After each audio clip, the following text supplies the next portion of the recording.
اللهم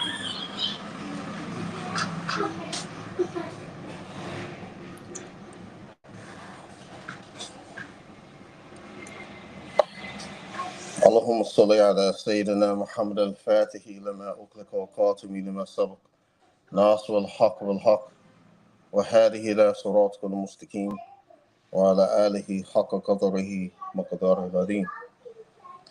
بسم الله الرحمن الرحيم.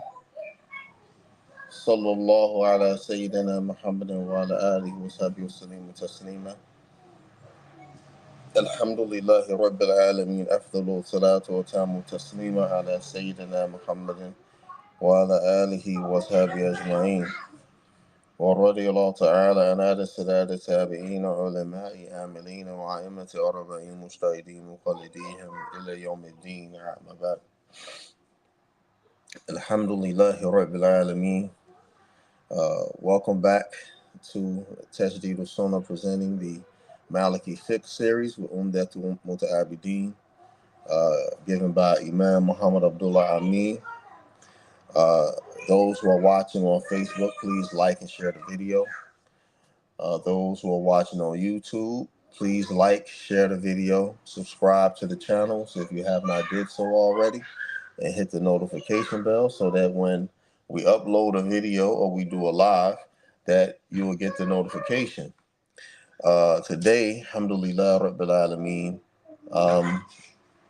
is another what I call a struggle streaming. And I call it struggle streaming because I got my three little ones and they pretty busy. So just like last week, I will be hitting the mute button, talking to them, trying to get them in order. And please forgive your brother, and don't be upset with my little ones because they children. I mean, they gonna have fun. That's how they do, right? And today we're on the topic of Zakat al-Fitr. Now we're successfully, expeditiously moving through this text. We got a few weeks left. The next part of the text, inshallah ta'ala, will be on Hajj, which, you know what I'm saying, we're in this season of Hajj now. We'll be celebrating Masjid Uthman Dan Fodio. We'll be celebrating Eid, along with Masjid al-Ashariya, on the 17th, Monday, June 17th, which will be Monday. And alhamdulillah rabbil alameen, this is a long awaited collaboration, right? And that in reality, we still all one Jamaat, irregardless of the two locations. And alhamdulillah, it's going to be real good, real fun for the children. As a matter of fact, I have to also mention that this is the big Eid. This is Eid al-Adha, meaning that there's 3 days of takbirah. There's 3 days of Eid. Unlike Eid al-Fitr, which we're going over today, which is only 1 day, right? So it's only 1 day of takbirah. Eid al-Fitr is the zakat or the sadaqah, also known as sadaqah fitr, which is obligatory upon the people from the month of Ramadan, as the majority of the scholars uphold. However, some of the latter scholars of those who follow the Maliki school hold that it is a sunnah, which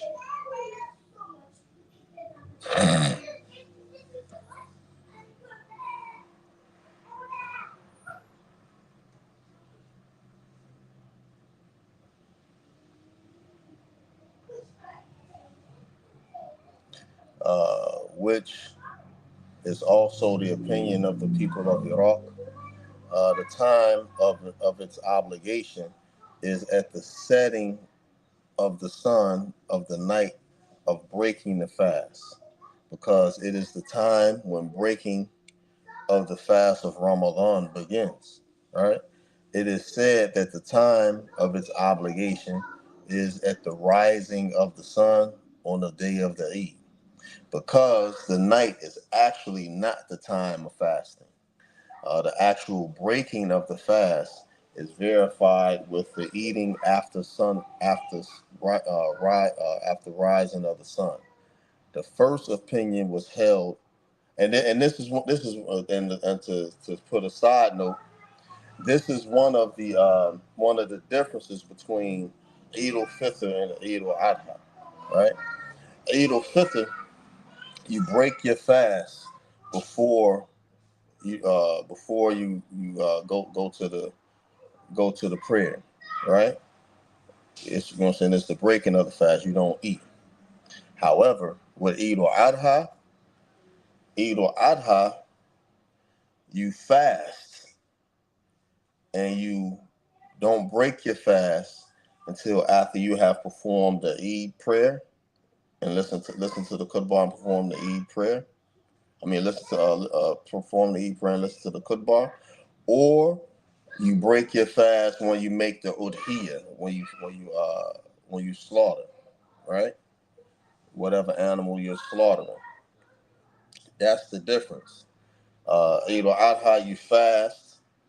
So that means you wake up for suhoor and you eat a suhoor, and then you fast until you either after you finish the prayer or you make the slaughter.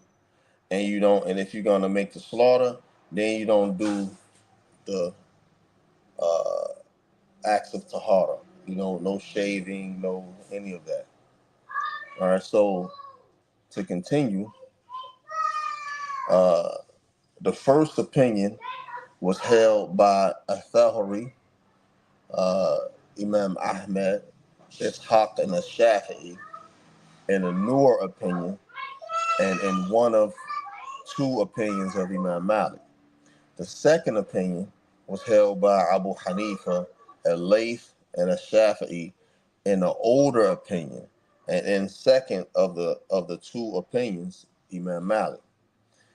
Ibn al-Daqiqi al-Eid said, "This is proof that this judgment is weak because the association with the breaking of the fast is not evidence of the time of the obligations of the zakat, right? Of the zakat al-fitr or sadaqah fitr.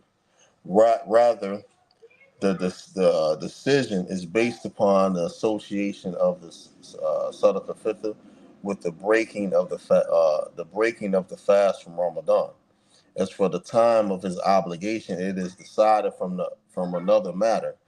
The erudite uh, authority of the land of the blacks, Abdullah then Fodio to Qadamullah bi Rahmati Ameen, said in his Diya al-Ulum al-Din regarding the Zakat al-Fitr, it is an obligation upon every Muslim from the staple food of the land. It is obligatory for the one giving the Zakat al-Fitr or Sadaqah Fitr to intend in his heart to perform the obligation, and he should not postpone it beyond its proper time. He is also not to transfer it to another land, especially when his land has a greater right to it than what the right to it, except when those in another land have a greater need for it. He then should transfer some of it based upon investigation. So sending your zakat al-fitr to Philistine or to Gaza, or sending your zakat al-fitr to another land, right? Upon investigation, as the sheikh explained, is uh, they of greater need. So the investigation would solidify it being permissible to send that zakat al-fitr, sadaqah fitr to that land, to Philistine or Mauritania or any other place where the Muslims are in need of it. Other than that condition, the people who are in your locality, they are more um, they are more deserving of the right of receiving this sadaqah fitr or zakat al-fitr. He also said it is necessary for the one giving the zakat al-fitr to conceal the giving of it if guards from the giving of it if guards from being accused of showing off, and if he fears and if he fears showing off. It is necessary to manifest the giving if manifesting it will incite the people to follow in his footsteps. It also should not be invalidated by reminding the recipient of the zakat or the sadaqah of your kindness to them, or by speaking harmful words. He should also beware of having disdain in his heart when what he gives out, of fear of falling into conceit. He should also give it from the best of his wealth and the most beloved of it to him. He should seek by giving it to be a state of fearful awareness, which is taqwa, of Allah, turning away from the dunya, like the life of the dunya, divesting divesting himself for the hereafter, sincere in his taqwa and knowledge, not broadcasting the difficulties that it entails, and he should provide it for the destitute or the one detained due to sickness or for some reason, or to those near him from his relatives, with the condition that they are from one of the eight categories, from one of the eight categories: the poor, the destitute, the one who collects it in order to attract the hearts of Islam to Islam, the freeing of a slave, the one heavily in debt, the one who collects it, or the one who is heavily in debt in the way of Allah, and the wayfarer. It is essential. It is essential that he not neglect to give voluntary sadaqah if he is able from the best of his earnings, because Allah Ta'ala only accepts the best so that he can be under its shade on the day of judgment, while Allah Ta'ala is the judge between people, and Allah Ta'ala knows best. So the Sheikh we cited the ayat where Allah Ta'ala says, he has indeed prospered who has purified himself, then remembers the name of his Lord, and then establishes the prayer. Now, I want to backtrack a little bit. All right, I want to backtrack a little bit.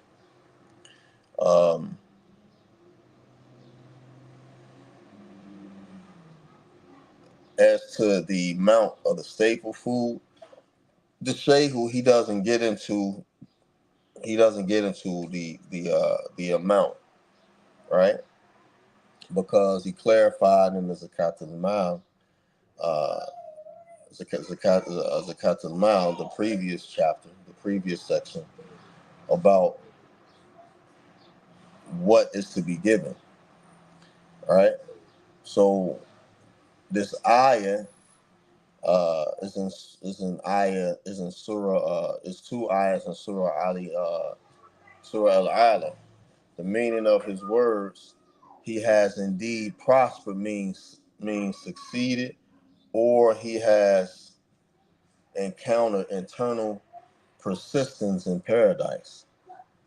Who has purified himself, of his meaning of his words, who has purified himself, that is cleansing himself with faith from the filth of adultery and disobedience, as Ibn Abbas, Atta, and Akrama interpolated. Or it means cleanse himself from the prayer, or who has given the zakat, and this is the interpolation which was meant by the verse, as it has been related in the narration of Ali ibn Abi Talib, radiallahu anhu, karamallahu wajha alayhi salam, who said, what was intended by this particular verse is the zakat al-fitr. Thus, the meaning of the verse, he has indeed prosperous who gives the zakat al-fitr. However, it states in the Ghahiyatul Amani, this view of Ali ibn Abi Talib is not sound because of Qurtubi said both Al-Hasan and Arabi said that its meaning, he who performs deeds which are pure and argumented. And Mu'amir said on the authority of Qatada, who said purifies himself means whoever does righteous deeds. However, the view of Ali ibn Abi Talib was corroborated by another narration on the authority of Qatada, Atta, and Abu Aliyah, that this verse was revealed regarding the charity to be dispersed at the breaking of the fast of Ramadan. Now, however, I also want to backtrack on the time when the paying of the zakat al-fitr uh, has been successful, right? You pay the zakat al-fitr before the Eid Salah, which means you don't pay the zakat al-fitr the day of the Eid. You pay the zakat al-fitr days before the Eid, right? Because the zakat al-fitr is not fulfilled until it reaches the hand of the individuals that are in need of it. That's when the zakat al-fitr is fulfilled. Once it reaches the hands of the individual who is in need of it. When you go to the Eid prayer and they have the zakat al-fitr box, and you put the money in the box, it's not extinguished at that point, right? It's not extinguished, meaning the obligation is not done. The obligation is only extinguished and fulfilled once it reaches the hands of the need. And the reason why it should be given days before the Eid Salah is so that if it is money, the people they can go buy thobes and kimars and hijabs. They can buy food. They can buy toys for the children. You know what I'm saying? These things are to be done. Are to be done before you go to the salah, right? Um,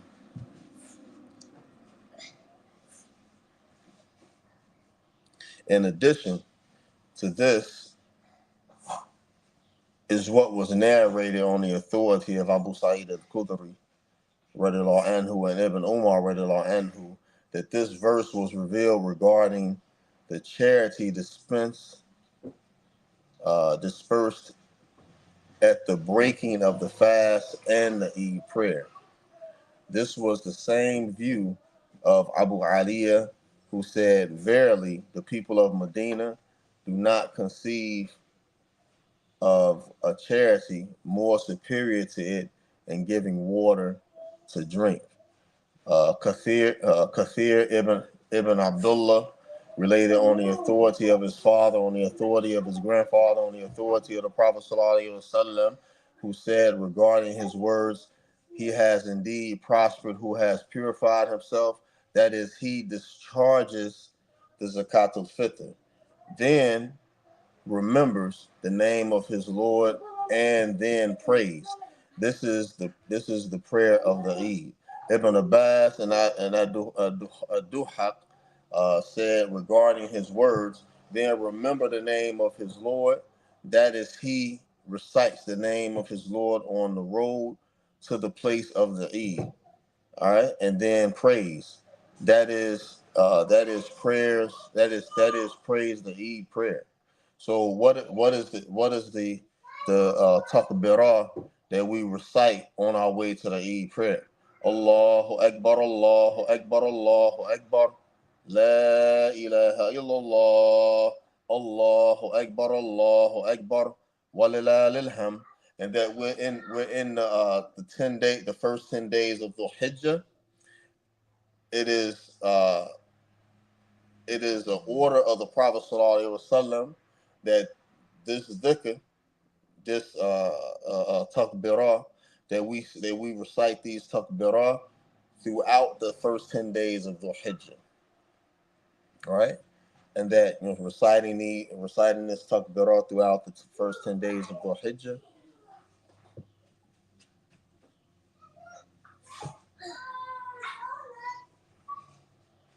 No, that's correct. All right, is that this is a takbirah. This is a dhikr that Allah Ta'ala will forgive the one who makes it their sins. All right. Um, some scholars say that this verse refers to all the zakat or the sadaqah given on one's wealth. It was Abu Awaz and Atta who held this view. It has been related by Ibn Jurayj, who said, I once said to Atta, he has indeed prospered who has purified himself. Is this regarding the sadaqah of the breaking of the fast? And he said, it is regarding all forms of charity, forms of sadaqah. Thus, the meaning of his words then remembers his Lord. This is remembers his Lord. That is with his heart and tongue, and then praise. Al-Qurtubi said, as for Zakatul Fitr, there's nothing the book giving nothing in the book giving textual evidence for it except in what Imam Malik interpolated from his words. He has indeed prospered who has purified himself. Then he remembers the name of his Lord and then prays. Yeah, I myself saw many views on the meaning of this verse in this chapter in this surah regarding our view that it was revealed regarding the fasting, because in the hadith of the Messenger of Allah sallallahu alaihi wasallam obligated zakat al-fitr in Ramadan. Thus, this verse is associated with Ramadan. It is also narrated. It has been narrated in the Sahih of al-Bukhari on the authority of Abdullah ibn Umar who said the Messenger of Allah sallallahu alaihi wasallam made the zakat al-fitr obligatory. It was either one sa'a, right, of dates, or one sa'a of barley. Okay, now this is where it gets kind of tricky, because a sa'a in the Maliki school is 4 mutts. A mud, which is the measuring spoon that is the equal size of the Mubarak hands of Rasulullah sallallahu alaihi wasallam, the 2 cupped hands of Rasulullah sallallahu alaihi wasallam, is 4 mutts in the Maliki school. So it's four mutts of dates or 4 mutts of barley is 1 sa'a. In the Hanafi school, a sa'a is 1 mutt, right? And the measuring spoons are different. It was a debate between Abu Yusuf, the top student of Imam Abu Hanifa. He had came to Medina to have a debate with Imam Malik about the sa'a, right? So he gave like Abu Yusuf. He had gave like 10 hadith as related to the sa'a. That's according to the Hanafi school, to the position of Imam Abu Hanifa. All right. So Imam Malik, he said, "Come with me." He took him to the house of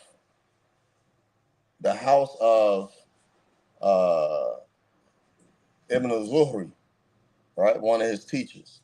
Ibn al-Zuhri, he came to him. He said, "Do you still have the measuring spoon, the mud of the measuring spoon, the mud. So he went and got it. He said, now he asked Abu Yusuf. He said, how this spoon is gonna look, right?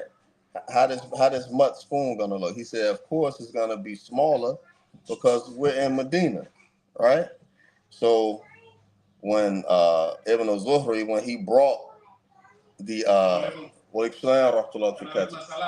no, go ahead. So when he brought the measuring spoon, on the measuring spoon, it had the name Abdullah ibn Umar anhu on the spoon. So this spoon was the mud of Abdullah ibn Umar, according to the Mubarak hands of Rasulullah sallallahu alaihi wasallam. And Imam Malik said to Abu Yusuf, he said, "Tell me another hadith related to the mud of Rasulullah sallallahu alaihi wasallam. Tell me another hadith, right?" The purpose of the point that Imam Malik was making to Abu Yusuf is that the amal of the people of Medina is more superior to a narration, right? It's more superior to a narration. Why? Because 10,000 companions is buried in Medina. It is the abode of the Sharia of being established. It is the abode of the Islamic State being established with Rasulullah sallallahu alaihi wasallam. Right? It is the abode of the companions. Before there was Kufa, before there was Basra, before there was Shams, before there was any other place in the Muslim world where the Muslims were at, there was Medina. So if it wasn't for Islam, if it wasn't for the Sharia, for the Khilafah being established in Medina, the Islamic State being established in Medina, the Sahaba wouldn't have dispersed to these other lands, to Shams, to Iraq, Basra, Kufa, India, China, Maghreb, Misr, right? If it wasn't for Medina, right? Because Medina is the nucleus, it's the source, right? So the Amal Ahlul Medina, and this is what Imam Malik gives in the point that he was making to him. This is why he upheld as the Amal Ahlul Medina being a part of the proof connected to Quran and Sunnah, Ijma and Qiyas, right? The Amal of the people of Medina, right? So as follows, made obligatory upon the captive. Zakatul Fitr is made obligatory upon the captive as well as the free man, the male and the female, young or old, from among the Muslims. And he ordered it to be given before people went to the Salah. So before the Salah, before the day of the Eid, the Zakatul Fitr must be paid, according to the narration of in Sahih Bukhari on the authority of Abdullah ibn Umar. Abdullah ibn Umar, he was Abu Abdurrahman, Abdullah ibn Umar al-Khattab, ibn Nufail, ibn Abdul Uzza, ibn Ribat, ibn Karata, ibn Raza, ibn Adil al-Qurayshi, al-Adi al-Maki, al-Madani. He was the Sheikh of Islam. He was the Sheikh of Islam of his time, one of the leading companions and scholars in the science of hadith and fiqh. He accepted Islam when he was young and was among those who gave the bay'ah under the tree. He died in Mecca in the year 74 Hijrah at the age of 84, which coincides with 692 Christian era. In the narration of Imam of Imam Muslim from Malik, Imam Malik ibn Anas on the authority of Nafi'i, are the additional words. Now, this in the narration by Imam Muslim, he gives the golden chain. The golden chain is Imam Malik from Imam Nafi, from Abdullah ibn Umar, from the Prophet sallallahu alaihi wasallam. So in between the Prophet sallallahu alaihi wasallam and Imam Malik in the golden chain, in this golden chain is two people, Abdullah ibn Umar and Imam Nafi. And Imam Nafi are the addition words. From Ramadan, this statement is clear proof that the time of the obligation of Zakat al-Fitr is at the setting of the sun of the night before the breaking of the fast, right? Because it is the time of breaking the fast from Ramadan. It is said that the time of its obligation is with the appearance of the dawn on the day of the Eid, because the night prayer, the night prior to it, is not the proper time of fasting, due to the fact that the real time of breaking the fast is with the eating after the appearance of dawn, as we cited earlier. Okay. Hold on one second.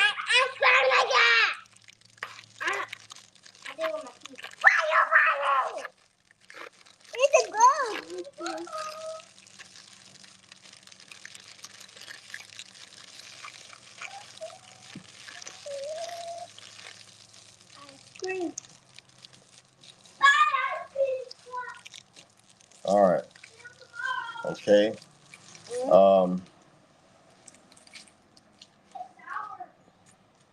As it relates to the Sa'a, there's no disagreement.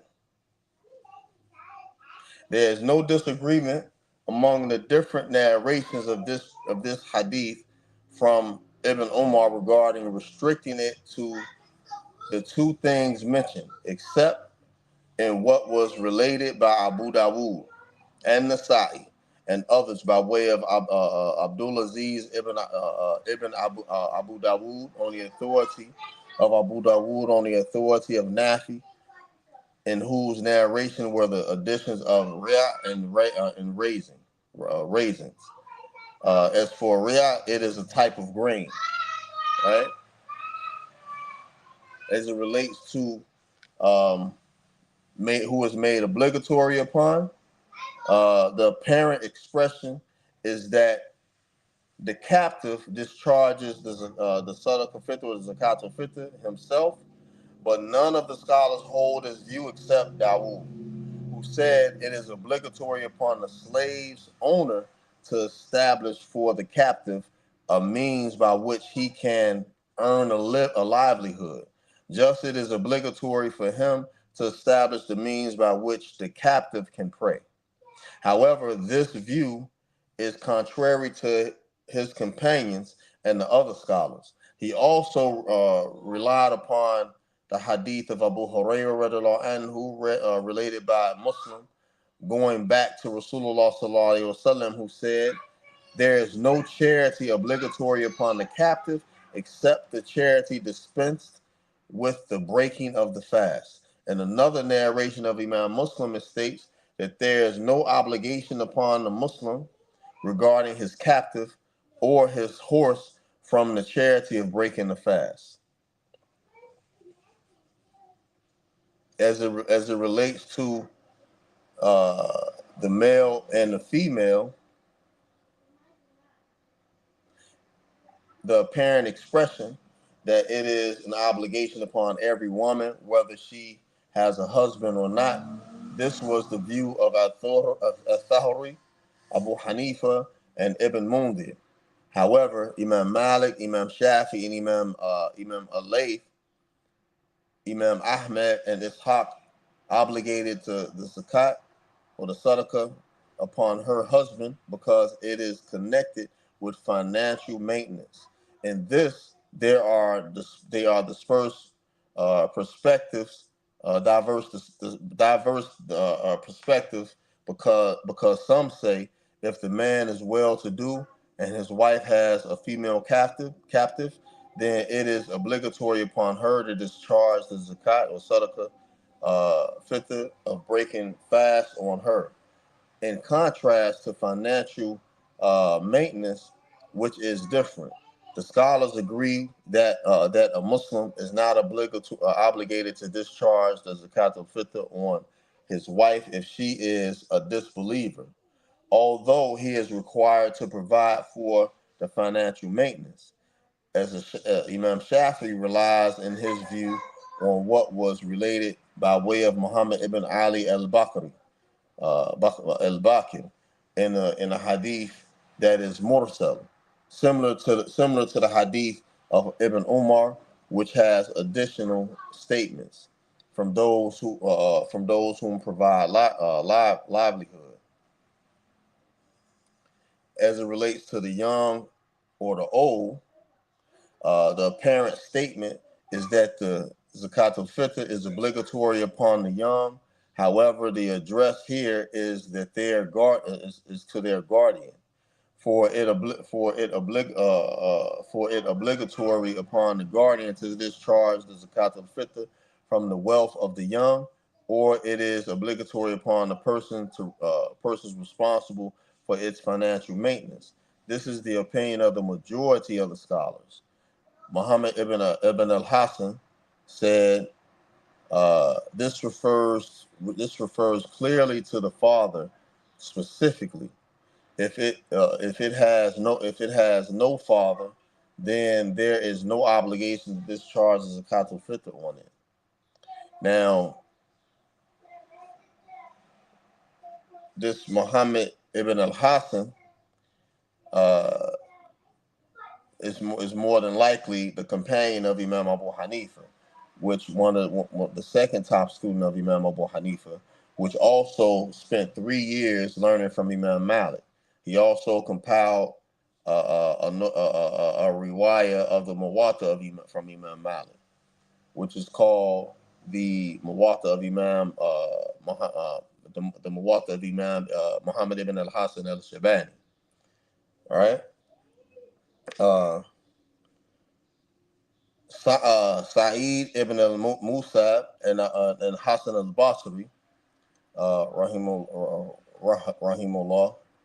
Allah yahamahu, both said it is not an obligation except upon the one who is able to fast. They take as evidence for this from the hadith of Ibn Abbas going back to the Prophet ﷺ, who said, the charity dispersed at the breaking of the fast is a purification for the one fasting from any excess speech, obscenity, and sexual advance. It was narrated by Abu Dawood.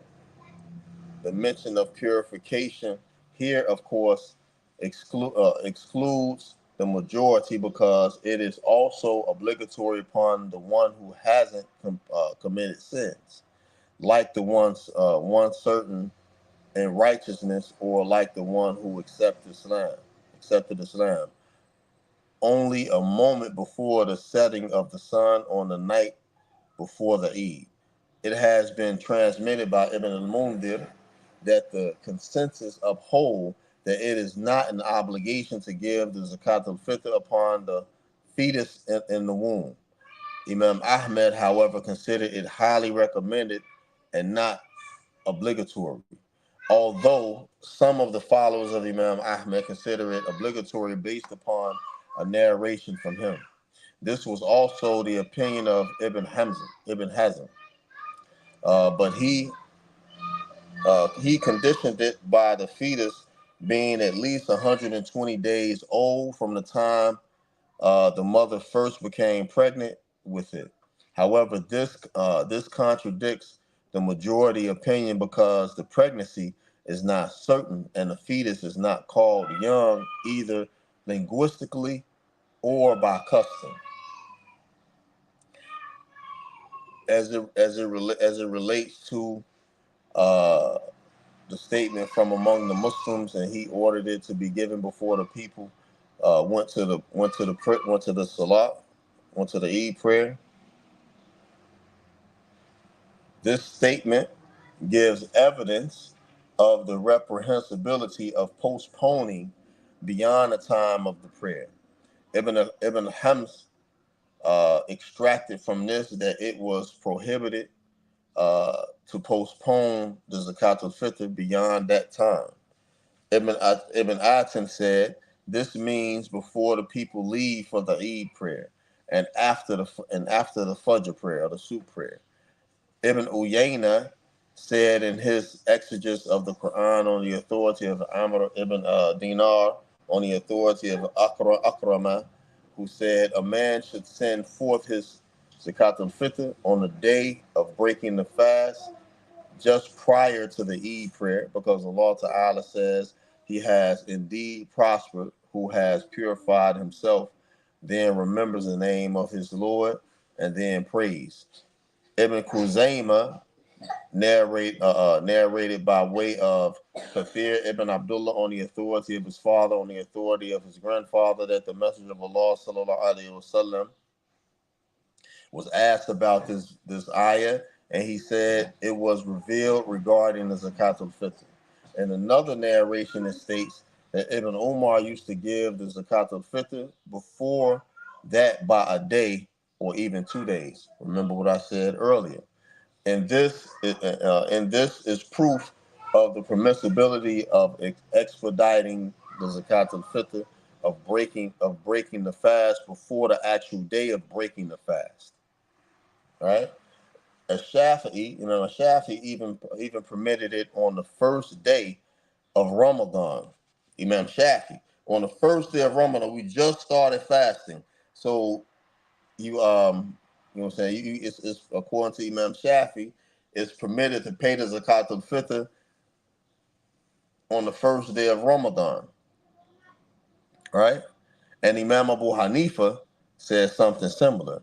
Imam Ahmed said it is not to be expedited before the time of his obligation except by a day or two. Imam Malik said it is absolutely not permissible to expedite it at all before the time of his obligation. All right. The Shehu, Tagadam bi Rahmati Ameen, said it is obligatory based, said in his Muratul Talab, he said, I say the Zakat al-Fitr is an obligation based upon the Sunnah. All right. It is said it is obligatory based upon the book. Ashabratihi said, is it to be considered obligatory obligatory because it is mentioned within the Quran, or is there specific evidence that makes it so? It is his words. Uh, it is his words. They have succeeded who purify themselves. That is by extracting from their wealth as zakat al-fitr, and remembers the name of his Lord and then prays. That is, there are two opinions whether this refers to the prayer of the Eid. Al-Kharashi said in his commentary upon Al-Muqtasar Khalil regarding the words of the author, whether it is obligatory with the beginning of the night of the Eid or with its dawn. There is disagreement, and those being addressed in the verse are connected to the Zakat al-Fitr being obligatory upon its people. With the first of the night of the Eid, which is from the setting of the sun of the last night of Ramadan, it is obligatory. It is obligatory not to be performed after it, according to Ibn Yunus, which also the view of Ibn al-Qasim, it states in the Mudawwana, right? Ibn al-Qasim is Abdurrahman ibn al-Qasim, who spent 30 years with Imam Malik, all right? He spent 30 years studying with Imam Malik. What we know of the Maliki school is that the Maliki, the school of Imam Malik was formulated as a method with Abdurrahman ibn al-Qasim, right? In which he states, it states in the Mudawwana, Ibn al-Hajjaj made it well known regarding the month, basing his opinion on the view that the breaking of the fast, which is annexed to it, is the permissible eating done when its time enters with the setting of the sun from Ramadan, or with the dawn of the day of the Eid. This was narrated by Ibn al-Qasim and others on the authority of Imam Malik, rahimahullah. However, al-Abhari made it well known, and this was verified by Ibn al-Arabi. The Ibn al-Arabi that is talked about in reference to here is Qadi, um, uh, uh, Qadi Ibn Arabi al-Andalusi, Qadi Ibn Arabi al-Andalusi, not Muhyiddin Ibn Arabi. These are two different people. Ibn Arabi al-Andalus, he was an authority in the Maliki school, in the Andalusian school, regarding the month, basing his opinion on the view that the breaking of the fast, which is annexed to it, is the obligatory eating done, which is done with the entrance of its time, with the appearance of the dawn. Thus, there is disagreement. It should not be postponed beyond the time established in the above two opinions. Here ends what the Shaykh said, and with its completion ends the section of Zakat al-Fitr, and success is with Allah. 1,000 from 1,000 is better than 1 from 1, as Imam Malik ibn Anas said. That's correct. That's correct. Who was the 1,000? The 1,000 companions. I mean, 1,000 tabi'een, 1,000 tabi'een. Imam Malik, rahmatullah alayhi, he had 900 teachers. He had 300 teachers from the tabi'een, and he had 600 teachers from the tabi'een. And he was a tabi'een himself. When he compiled the Muwatta, he did not compile the Muwatta as an evidence for the rulings of his fiqh rulings. He compiled the Muwatta to make the ulama of Medina know that he was aware of these narrations. It was 87 fuqaha, 87 scholars who was present at the delivery of the Muwatta from Imam Malik. And he narrated every hadith in that one standing that's in his Muwatta. If he had made any error, these scholars would have corrected him and said this is incorrect. The same as the hadith related to praying sadr, praying with the arms to the side, of the hadith of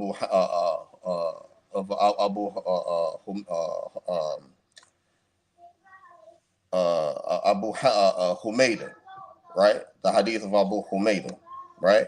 It was 10 companions. It was 10 companions that was present when he described the prayer of the Prophet sallallahu alaihi wasallam. One of them companions was Abu Hurairah, radiyallahu anhu. Another one of them companions was Sa'd ibn Asadi, who narrated the hadith of Qab in the Muwatta of Imam Malik. He was one of the narrators who narrated the hadith of praying Qab, praying with your hands folded right over left. He was one of the companions present. If it was obligatory for the hands to be folded and cupped as a description of the prayer of the Prophet sallallahu alaihi wasallam, he would have had mentioned that no, you're incorrect. You did not mention the folding of the hands. So, you know what I'm saying? This is this is related to also connected to the amal of the people of Medina, the amal ahlu Medina, right? Now, the well-known golden chain is Imam Malik, Nafi, Abdullah ibn Umar, right? Imam Nafi, he was a tabi'een. He was also the Mawla of Abdullah ibn Umar, the free slave. So about Imam Malik having 300 teachers from the tabi'een, would it be possible that it was more golden chains than just that one popular one? It could be possible. However, it could be that the other tabi'een that Imam Malik, the 300 tabi'een that he learned from, it may be three people between the Prophet Sallallahu Alaihi Wasallam and Imam Malik. It may be four, right?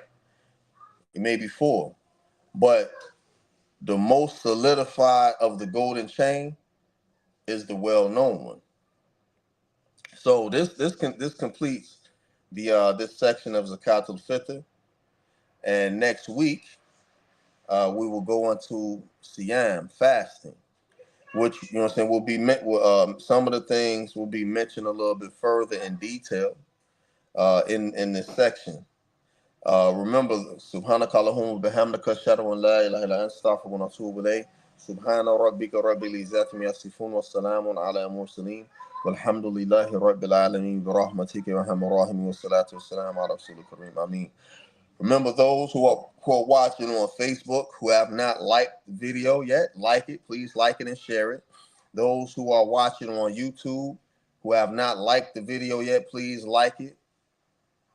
Like the video, share the video, subscribe to the YouTube channels, and hit the notification bell if you have not already done so. So, inshallah ta'ala, everyone have a blessed evening, have a good evening, and I will continue next week. Assalamu alaikum wa rahmatullahi wa barakatuh.